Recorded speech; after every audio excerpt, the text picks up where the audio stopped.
All right, back in the shop, working on getting the other side prepped. You saw I actually got twins for my first floor rails. That's where kind of everything starts ground up. Obviously, there's already a chassis here, but the cage bodywork sliders, I'm going to call them kind of the rails for the bottom of this. I got those made up. Now I kind of mocked them into place in the frame best I could, eyeballing things, and now I got to get rid of the other side.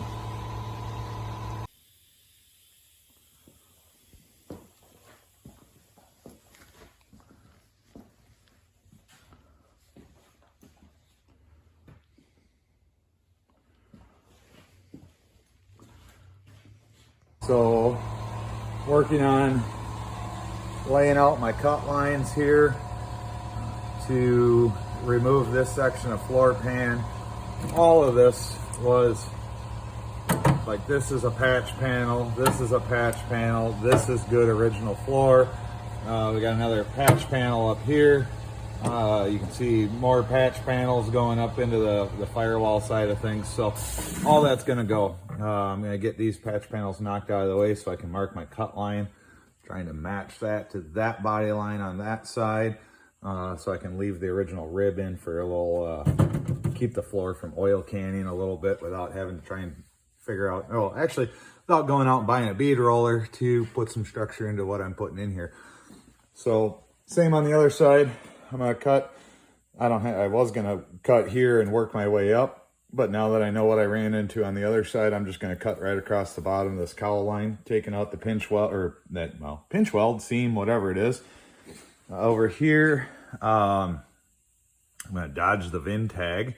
I'm gonna notch, follow this cut line across, step under there. I believe this was where the hydraulic clutch came through there. Not sure what that would have been for originally, but come across here, get close to my brake master or my proportioning valve, come down and just get this section. I'll probably come back across here and come down in this edge and get this panel out, because I want to leave this body mount structure here for as best I can, because I need something to hold the firewall kind of in place. So on the other side, the whole firewall and everything is sagging like crazy. So I'm gonna leave this in while I start my get my main hoop or my main slide rails in, and then start securing the firewall along the first windshield pillar here. So A pillar is going to come up, follow the windshield line best I can, and then obviously run across. And then this area right in here is going to get tagged on tabs into that A pillar. You can see, well, actually that side's gone, so I went down too far. This area here, I'm going to tag this into the A pillar, this section of cowl here, and this section of dash. So that'll support and locate the dash structure.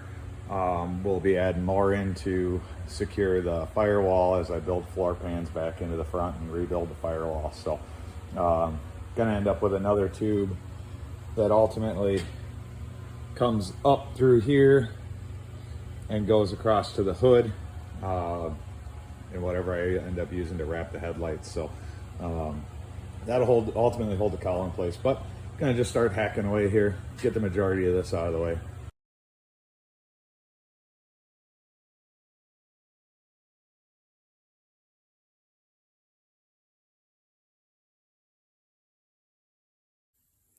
All right, so I skipped ahead a little bit.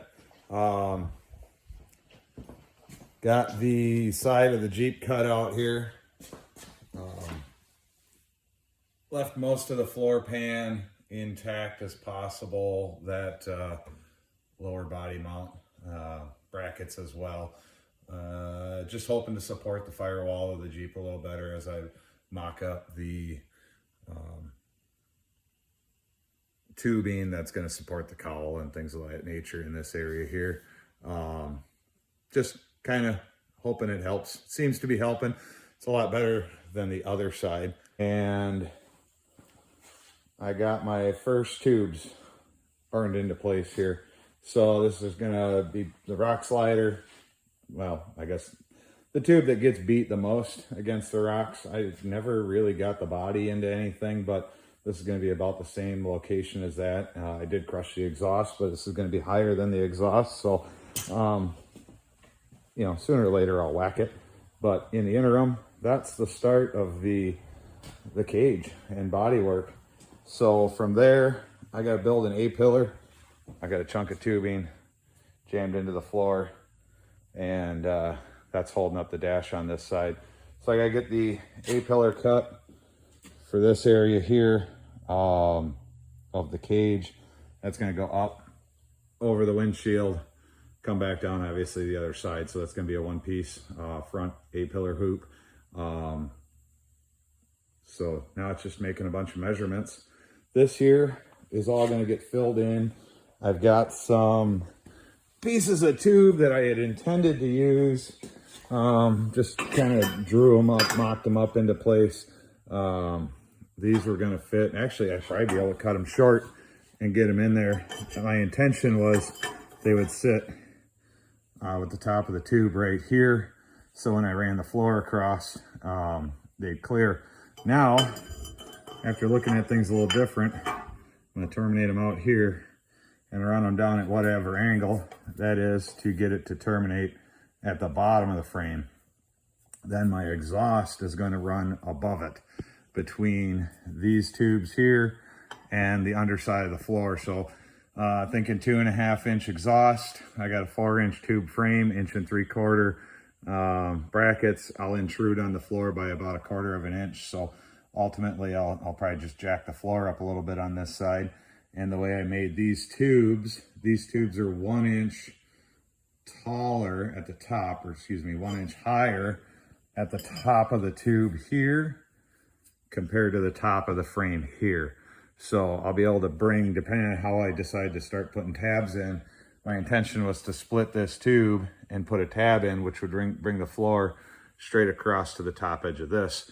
Now I'm looking at this because I can get exhaust in here, which was, again, part of the major problem. I'll put my tabs so that my sheet floor starts here at the top of the tube, comes straight across, and then I can do a 90 and a 90 to get it tied into the original floor. So it's going to make it a little tougher to make the floor pan for this area, but it'll also give me a good spot to put the exhaust. And then I'll probably run about, I'll decide what I'm going to do for a muffler, but I decided I'll put one right about here. I'll put one right about here. And then I'm going to probably split the difference in the middle. Unless I find a muffler that'll fit up into that area nice. I did want to put a muffler back here.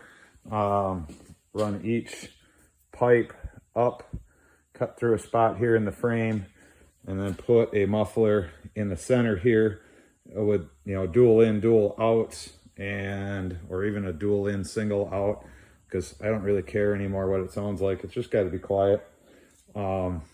So who knows? I might end up with some little bullet mufflers in there and another muffler in here somewhere, but that's another day. So I'm creating the real estate for my exhaust to at least run through here at this time. Well, I'm going to call it a night. Hopefully get back here tomorrow and get the other side done to this point. So show you what I accomplished here. I got the bottom rails done on the passenger side. Driver's side's welded into place, but I just got to put all the struts into it. So got this actually fully welded. Welded it up to see how much it would move around. It did move around a little bit, but nothing that the rest of the cage won't base itself off of. So I just got to account for that when I'm working with the rest of the thing. So welded in, spanning I think 63 inches of the main frame rail, front to rear. I did 3 kickers in it. I think depending on how it looks when I bring I got that just propping the dash up still. When I bring that A-pillar down, it's gonna land right between two of those kickers. But then when I bring my hood bars down, first hood bar and fender is gonna come in at the body line here and marry into the A-pillar, wherever that lands over here. And then I'm gonna run a kicker down from about the hood point down into here somewhere to triangulate all of this. So I think actually, depending on how it looks like it lays out, if I land that triangulation right on top of this, I think I'll be pretty happy with the A-pillar coming in behind it. And if I measured right or close to right, I'll be able to take this A-pillar and maybe come up and 45 it down to here and 45 it down to this gusset here as well. So that'll really make this A-pillar strong at its base. And if I decide to not triangulate it when it lands here, I'll probably just run another kicker straight into the frame on the other side and just double up in this area. So we'll see what that all looks like. But I kind of like the way this tubing laid out. Dimensionally, it fit for eye appeal. And also depending on how my seat bars go in and my B-pillar roll cage bar ties in here, we might add some more to it. There's nothing wrong with adding an extra tube down low where it's going to take a bunch of hits and stuff. So those are our main frame tie-ins. I got 5 on this side, I'll have 5 on the other side, and then all the other triangulation to go with it. So we'll just keep adding tube. I've drawn up a bunch of stuff of what I want this to look like on Bentech. Separated out the A-pillar that I liked, the B-pillar that I liked, out of just random drawings I've created. And then it's just fill in the rest with the tube and in between those couple pillars. So till tomorrow. All right, so tomorrow came and went, and I did get over here but didn't record anything. I got it's been busy with work. Christmas is here, running a lot of errands. I got the kickers in on the driver's side earlier last week sometime. Finally getting back to it though. So that's all welded up and in place, and it's about as mirror image as I'm capable of getting to the other side. Lined up pretty good. I mocked together a couple chunks of just drop off pipe tube to set the passenger side on here. It was sagged down like inches because it's just folding up. The only thing hanging on it was this 45-degree section of firewall here. Oh, that's a spaghetti nightmare wiring up there. It all works. So playing with this a little bit, got this side set pretty close, and like I say, just playing with some tubing. I wanted to get that set on something so it quit buckling the firewall any further. I'm a little high on this side, but what I'm going to do is, because I was a little smarter on this side and left this body mount in place, I'm gonna leave that gap closed tight. I'm going to jack up on the cowl here, the back side of the firewall, which is what I did on the other side. And then I'm going to more or less play with the firewall height and the positioning of this body mount to where it was mounted on the last frame modification, and try and pick a height. And then I'll be able to set my dimensions from my kicker to the hood, and then I'll be able to start measuring for my A-pillar and windshield bars. And once I get that done, so my main goal today is to get this set up. It's the day before Christmas Eve here. My beautiful bride let me out of the house, so she's been home sick. I didn't really want to bail out on her, but I wanted to come over and do something for a couple hours and stretch my legs. So she says go over and play with the Jeep. So if I can get that set up, Then I'll bring the laptop home and play with Bentech while we're watching Christmas movies and stuff for the next couple days and go from there.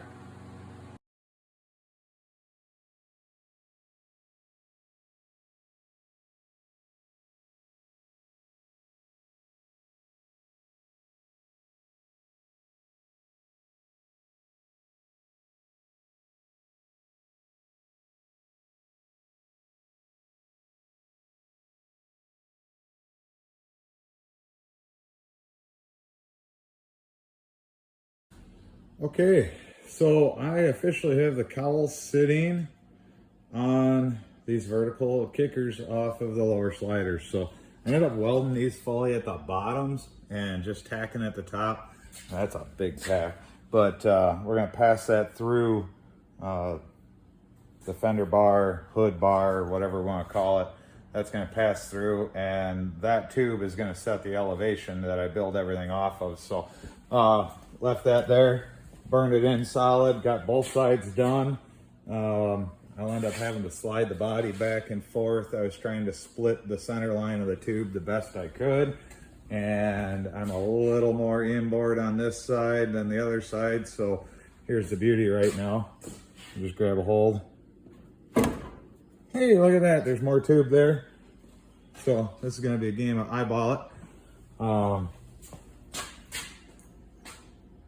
And I'd say that's eyeballed about perfect. So now I just got to get the cowl jacked up.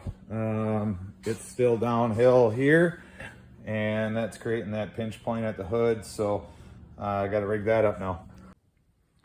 Well, this turned into a game of what's in the garage that I can use to hold the cowl, the backside of the cowl dash up and get that propped into place. So I don't have any scrap metal here. Everything I've got is brand new tubing for the most part and some plate stock. So I would suggest if you're going to take on a project like this, you should probably have some random angle irons, box tubes, you know, just rusty, crappy steel that you can, you know, cut, grind, weld into, you know, whatever bracket, brace, temporary tab thing that you need it to do.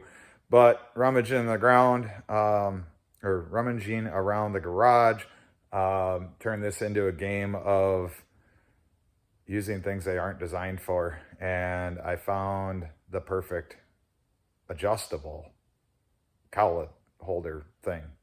So today, we're going to find, wow, the shop is dirty. Use things for what they're not meant to be. I found an old set of crutches. Yes, they look like that. Before, up in the garage attic. And judging by the rot on all the rubber bits and stuff, they've been up there way longer than the father-in-law remembers them to be up there. And I turned them into adjustable cowl holders. And as I was doing that, I also fit up a couple of washers kind of as a hood shim or a gap shim to try to maintain that gap side to side. It's not a show car, but I kind of want to give it a run for its money and, you know, do things as nice as I can with the materials and the abilities that I have. So, you know, I got something to look back on and say I did a good job. So, or I did the best I could with what I had, and which is a lot of what this project has been. You know, this is the third winter of literally tearing everything apart. You know, first year was engine, transfer case, a rude, crude cross member, had the semi-float rear end in it, and a wishbone 3-link, and just a standard CJ springs in the front. Then I also had to cut a big chunk of the main frame out. Winter one was replacing this main frame tube from the rear to about where the slider box is buried it as a gusset, ultimately.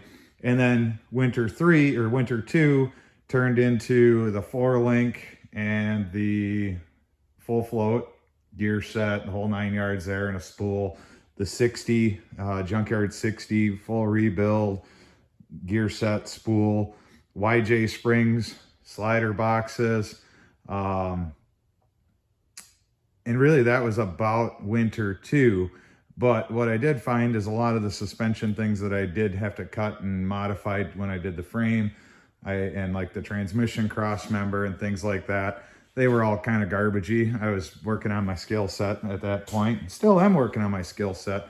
So, winter 2, I came in here and I built a nice greasy covered transmission cross member, which is not why the transfer case cracked there. The transfer case cracked because there's nothing holding that big cast iron chunk of garbage out in the rear end. So that's going to get braced up this year. And then I also built some nice skid plates. Worked on my skill set there. It literally takes 15 minutes to unbolt those and about 20 minutes to bolt them back on. So that was winter 2, and now we're into winter 3. So as I look back at things I did, there's really not a whole lot left from what I did year 1, except obviously the drivetrain. But as I look back, at my welding, my abilities, the way I fit things together, it looks a lot better now. So I just keep pushing. Like I say, even though it's a big dumb trail Jeep, to me, giving it the best I've got to get that body line there is more of a pride and self-conscious thing. And then how can I do the next rendition better? So, and I got the windshield stood up. So now what I got to do is I'm going to draw up the A-pillar of the cage, and I'm gonna take a bunch of measurements, and then while I'm sitting on the couch in between Christmas movies for the next 2 days, kicking it with the wife and the cats, eating like kings and gorging ourselves on sugary foods until we are pre-diabetic. I'm gonna just sit and play with Bentech.